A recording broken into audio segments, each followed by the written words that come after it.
Hello, my name is Richard King, and I'm here to introduce today's speaker. But first, Richard Rohr, in his book Falling Upward, talks about the second half of life, how perspectives and agendas change. It's about new chapters, new agendas, how showing love in the second half of life is different. The Old Testament is full of stories, but most are family or Israelite tribe focused. But in the New Testament, in the second half, the commandment to love is greatly expanded. Jesus explains that loving God is first, but loving our neighbors is a close second. And then he defines that our neighbors include, well, everyone, including that we aren't supposed to like. Later, he really makes things uncomfortable for those most comfortable people by saying that the way to love God is to show his love to those that need it the most, those outside of our comfort zone, our tribe, our kind of people. That's hard. It's probably hard for those that are really good at it, but thankfully we have people in the church that make it look easy. I'm not one of those. I'm naturally a lone wolf. Overtly showing love to anyone is hard enough, but to do so outside of my comfort zone, well, it's not that I don't love my neighbors, just don't ask me to get all touchy-feely about it. But showing love isn't just important, it's a commandment. But how to go about it? Thankfully, God sent me a dog.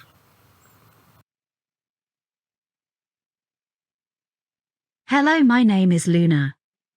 I'm a dog, so of course I cannot talk, but if I could, as I am an English cream golden retriever, and a lady of a certain age, I imagine I would sound something like this. Before February 2019, my story is my business. All I'll say is I once was a breed dog until that didn't work out. Let's say that God wanted me to have a midlife career change. I was so unsure about what to expect. But dogs are trusting, especially when God is directly involved. I ended up in a shelter where I found my new human who took me home, where I began my second career.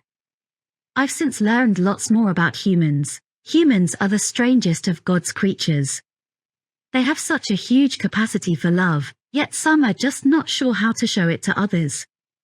Okay, most humans are good with the people they know, but maybe it is harder when the other is from a different pack. I can never tell the packs apart, but I guess they can. Here I am at a place that's helping less fortunate humans cope and get along, manage anger and sadness, or maybe addiction. It is way outside of what my human used to consider his comfort zone, but he's doing better.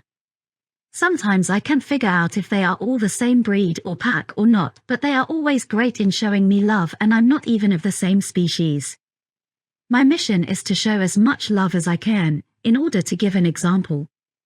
Jesus was of course a great example, but I suppose after lots of time, customs change and perspectives on packs change, and it makes it harder for humans to see how giving and receiving love to those that need it most is just as important now as in Jesus' time.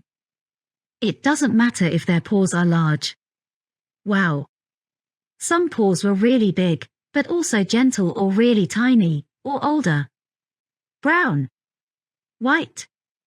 Black. Or golden. I love cuddling with all who need it. If humans could just figure this out, so much would be better. A human veterinarian here did nickname me the anxiety sponge, due to how I help the people I meet calm down. Funny as when I do that, it's so nice for me too. Anxiety is a serious issue with some humans. It even causes problems for them learning new tricks like reading.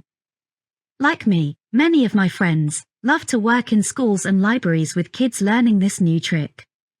Sometimes they need to practice with an anxiety sponge in order to focus on the words. Humans do help, but sometimes a furry friend is much better, as we never judge how they are doing.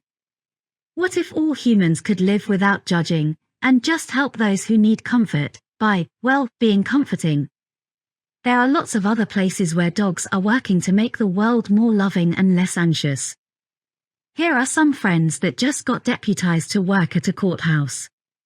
They serve by helping to provide comfort to kids and adults who may be in a very stressful situation. A little fur therapy can make a tough day for plaintiffs and witnesses, especially kids, just a little bit easier.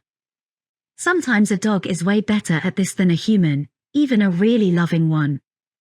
Here are some other dogs that do their best loving on older folks in nursing homes or kids at Scottish Rite Children's Hospital. Many times the patients were loving pet parents or litter mates, and so they all love seeing us. Can you believe that all the dogs in the picture with me were rescue dogs? Sweet. Oh my. I'm way over time. I would not want you to get a rover dose. A long time ago, God told Abraham that he was blessed to be a blessing to others. If you need help with showing God's love, why don't you ask a dog for help? If you want some more info on caring paws, just ask Richard. May God bless each of you as you figure out how to enact the command to love others as God first loved you.